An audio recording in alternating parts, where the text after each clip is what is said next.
Luzolo, ya Bakenza, Bakala Mocha Betwe. Betja Mayawe. Yawine. Applaudissons. Applaudissons. Applaudissons. Milolo. Mouké Koundiabeno, frère Alain Kitemo, membre confirmé de l'OPH et prédicateur Namouti de Guy Emile Fois Sitouabo. Zababonga. Et donc, avant la Kotana prédication à Beto, Betkeyi Mbanzimboye. Betomba Giza Fumo Yezu Mosi Afrika Mumwanyi sasa nguzadi Kya kwa mwida kisisa Pulusu Baza Fumo Yezu Pulusu Baza Yeti mwangu swa mwamosono Wababandi bakasola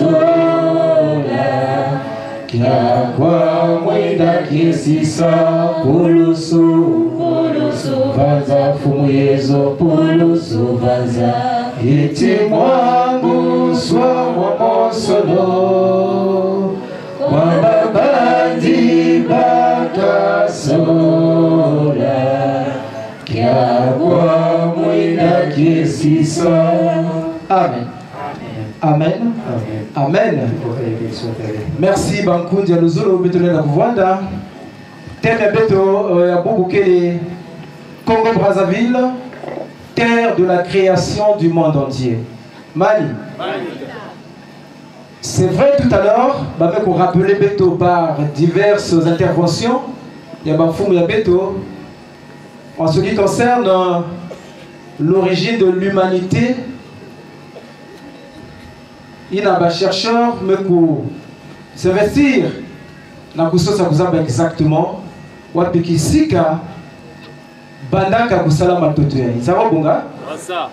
C'est vrai qu'il y a eu tant d'hommes de Dieu, de grands hommes de Dieu, qu'on attaque à bien, Moutidou, pasteur, prêtre, évangéliste. Mais il était question que un homme extraordinaire soit venu sur terre. Ça nous a posé la mention qui a Tatanzani. Et c'est là où on peut se dire que si la Bible a tout dit, la Bible nous a caché la vérité. Mal. Si la Bible nous a tout dit, mais la Bible nous a caché la vérité. Voilà pourquoi il y a un homme emblématique de notre pays, un écrivain de son état, Sonny Laboute aussi disait que l'Afrique a gardé le secret de l'histoire de l'humanité. Et ce secret sera dit dans peu de temps. Zababoga. Et donc, par qui ce secret sera-t-il dit? Mali. Pour faire asseoir en fait notre prédication, parce qu'après, il y a toujours eu de controverses, surtout sur ce que Guillemil dit tous les jours. Zababoga. Donc, nous allons suivre ce passage par Papa Brèche. 1 Corinthiens 1, le verset 26. Considérez, frères, qui vous êtes, vous que Dieu a appelé. Il y a parmi vous, du point de vue humain, peu de sages, peu de puissants, peu de gens de noble origine. Amen. Au contraire, Dieu a choisi ce qui est fort aux yeux du monde pour couvrir de honte les sages. Il a choisi ce qui est faible aux yeux du monde pour couvrir de honte les forts.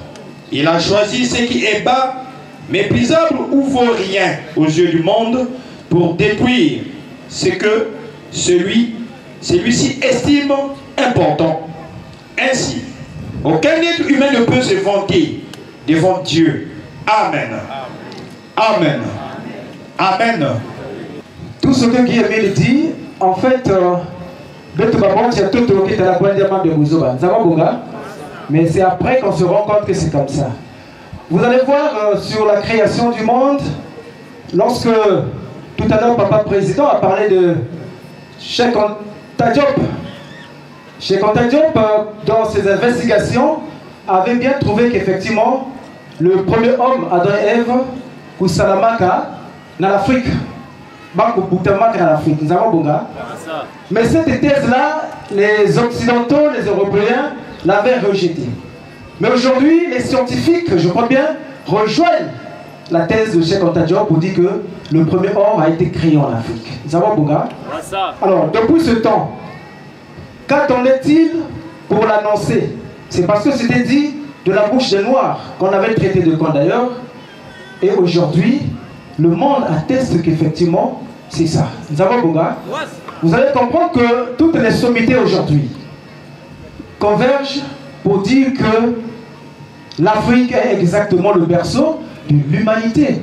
Et aucun chercheur ne refute cette assertion. Nous avons Bonga. Mais oui, beaucoup de chercheurs s'investissent sur cette affaire. C'est bien l'Afrique, on parle de l'Afrique généralement, mais je crois que il faudrait qu'on trouve le lieu où a commencé la création. Nous avons vu en 1994, après les découvertes de Lucie et de Toumaï, il y a un chercheur français qu'on appelle Gérald Loucotte qui avait aussi poussé ses recherches pour savoir où est-ce qu'on pouvait trouver le premier os de l'homme, le premier homme. Lui, il dit que par rapport à mes études menées, j'ai trouvé que le premier homme a vécu dans la région de la Songa, vers Lubangi. Bonga.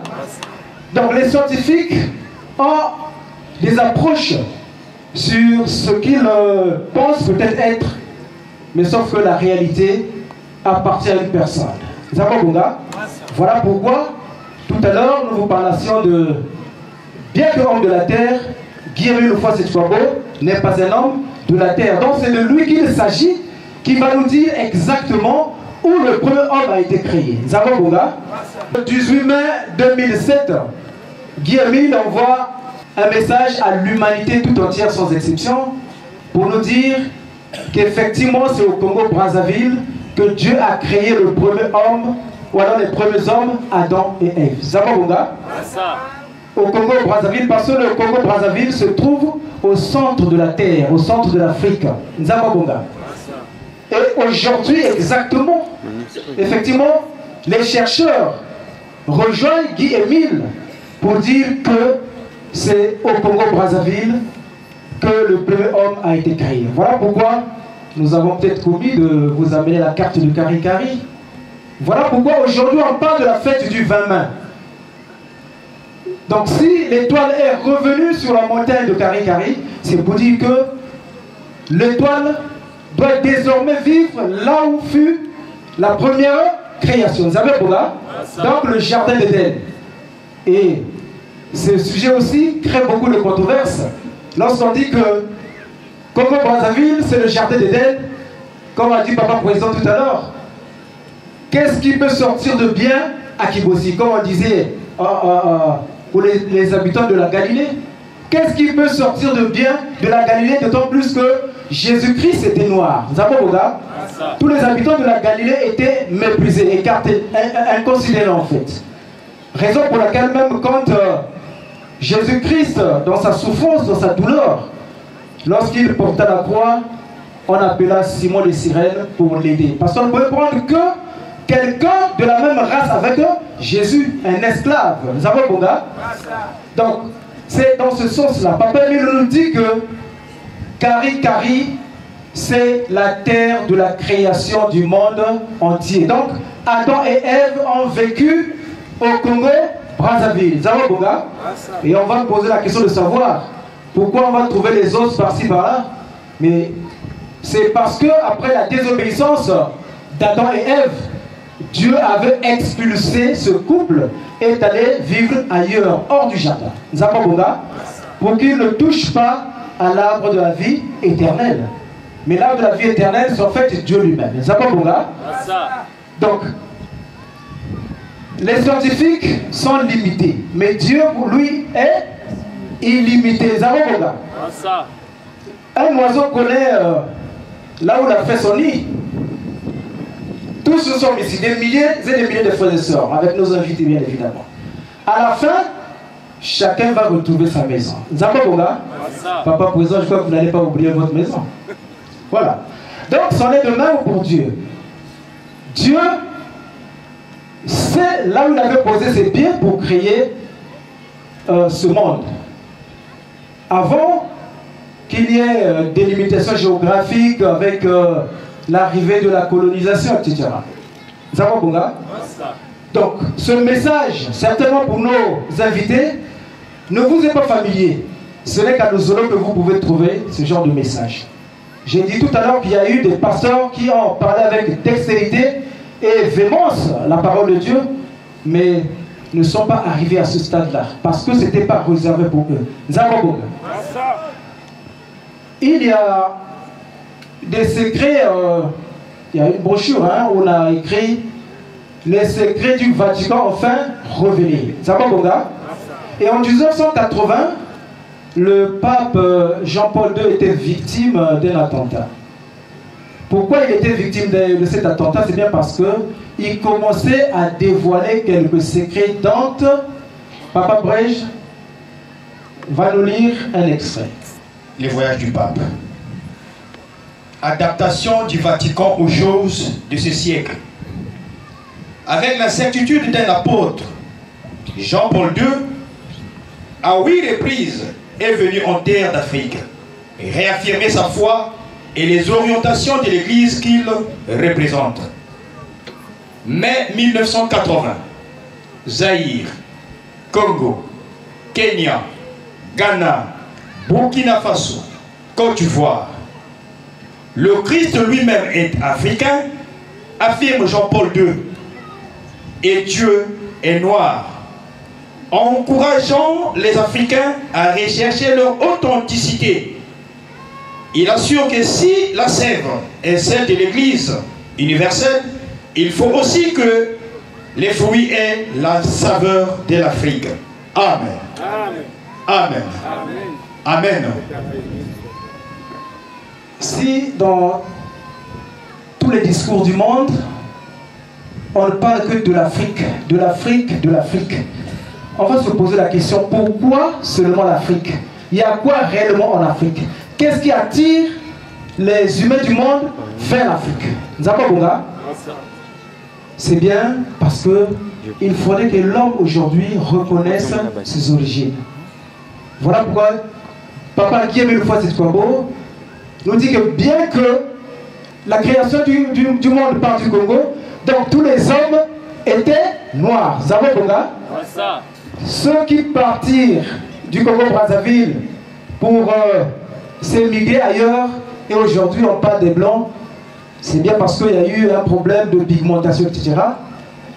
Beaucoup d'études ont été menées par des savants chinois, indiens, argentins, et ils ont pris 10 000 ADN pour savoir réellement l'origine de l'homme. Mais ils sont arrivés à conclure que tous nous sortons d'une Ève noire et du Congo Brazzaville. Nzambabonga et Sengoté. Et donc, aujourd'hui, les scientifiques, les chercheurs, quelques hommes de Dieu savent qu'effectivement, c'est au Congo Brazzaville où tout a commencé. Mais puisque nous avons été colonisés spirituellement et aussi physiquement, parce que nous avons vécu la traite négrière et la colonisation, et vous allez vous rendre compte qu'il n'y a aucune race qui a été malmenée comme la race noire. Donc nous allons découvrir un petit passage par Papa Mbemba et nous allons voir qu'est-ce que les hommes de Dieu disent à propos de l'Afrique. Et on va continuer. Ici, il s'agit d'une des révélations du Vatican parlant de la présence de Christ parmi nous. Regarde en Afrique. Depuis la nuit des temps, l'Afrique a toujours été un continent sacré. Pour vous qui aimez la parole de Jéhovah, retenez que l'évangile qui éclairera le monde et mettra fin aux ténèbres qui nous environnent viendra de l'Afrique noire. À titre de rappel, Israël connut un esclavagisme historique et pendant plusieurs années, c'était en Afrique. Jésus lui-même, en fuyant l'épée d'Hérode, ses parents se sont dirigés en Afrique pour qu'il soit à l'abri. Peuple du monde, croyants et non-croyants, plus question de nous voiler la face ou cacher une vérité incontestable, car elle finira par éclater au grand jour. L'Afrique, que nous voulions à tout prix rabaisser, est une réserve que l'Éternel a mise en place pour enrichir le monde dans tous les domaines et aspects de la vie courante, politique, sciences, économie, civilisation, etc. Mais à ce jour, nous fermons les yeux, faisant semblant d'ignorer les valeurs nobles qu'incarne le continent que nous reconnaissons comme étant le berceau de l'humanité. Mes amis, arrêtons de brandir une image négative de ce continent de Dieu. Frères et sœurs, maintenant que vous êtes avertis, détournez-vous de cette méchanceté raciale. Sinon, vous allez vous retrouver dans un gouffre sans précédent, puisque l'Afrique est un refuge pour tous. Amoureux de la vérité, aujourd'hui je peux conclure que l'Éternel Dieu, pendant la création, avait posé ses deux pieds au centre de l'Afrique. Voilà pourquoi là-bas, on y trouve le véritable Éden, planté comme une vigne de l'Éternel pour servir de signe et de présage à cette génération. Cependant, si l'on ferme les portes contre l'Afrique, on se tue sans le savoir. Mais si nous les ouvrons, nous vivrons le bonheur, non seulement la volonté humaine, mais par la puissance de Dieu lui-même, car sa présence est notre richesse. À l'époque de Joseph, tous les pays étaient frappés de la famine, sauf en Égypte antique, aujourd'hui représenté par le centre de l'Afrique. En guise de conclusion, peuple de Yahweh, rendons-nous en Afrique, plus précisément à la source du fleuve Nil, se trouvant au bassin du Congo, car le Christ tant attendu est déjà là. Il mange, il boit et parle avec ses compatriotes. Mais ces derniers ne savent pas qui il est exactement. Parce que nous voyons déjà la splendeur sublime de son étoile qui brille avec un éclat glorieux, prouvant ipso facto son règne triomphal. Allons à sa rencontre bien-aimée. Plongeons-nous dans une sphère d'adoration en son honneur et nous contemplerons la gloire de Yahvé, car il détient la clé de notre salut. Amen. Amen. Amen. Amen. Amen. Je crois que nous avons compris pourquoi toutes les idées convergent toujours vers l'Afrique. C'est parce que l'Afrique est un continent riche. En fait, l'Afrique, c'est l'Éden du monde entier. L'Afrique, c'est le continent le plus humain du monde. Zabonga. Et d'ailleurs, la louange, il n'y a pas de pays qu'on peut comparer, plutôt des continents, qu'on peut comparer au continent africain pour glorifier Dieu. Zabonga. Donc, les Occidentaux, les chercheurs occidentaux savent que l'Afrique est très importante pour le salut de l'humanité. Nous avons entendu que le salut de l'homme partira d'un homme noir. Et tout à l'heure, on nous a dit, bien que homme de la terre, Guillaume Miloufouet n'est pas un homme de la terre. Et c'est lui qui conduit le peuple de Dieu à la vie éternelle. L'homme, la personne de Guillaume Miloufouet, c'est lui qui conduit l'humanité entière à la vie éternelle. Voilà pourquoi il dit, toutes les âmes des humains du monde entier se reposent sur ma tête. Et donc à la fin des temps, tout le monde me verra le jour du jugement dernier. Un homme noir, qui créa donc l'humanité tout entière. Et quand il créa l'humanité, il y a Adam et Ève, qui l'ont ressemblé d'ailleurs. Parce qu'on nous présente souvent des images d'une Marie blanche et d'un Jésus blanc. En réalité, que ce soit Marie, que ce soit Jésus, Joseph, tout ce monde était bel et bien des Noirs. Voilà pourquoi le salut de l'humanité partira de l'Afrique, du Congo-Brazzaville, par Guy-Émile Loufoua, c'est Tigwago.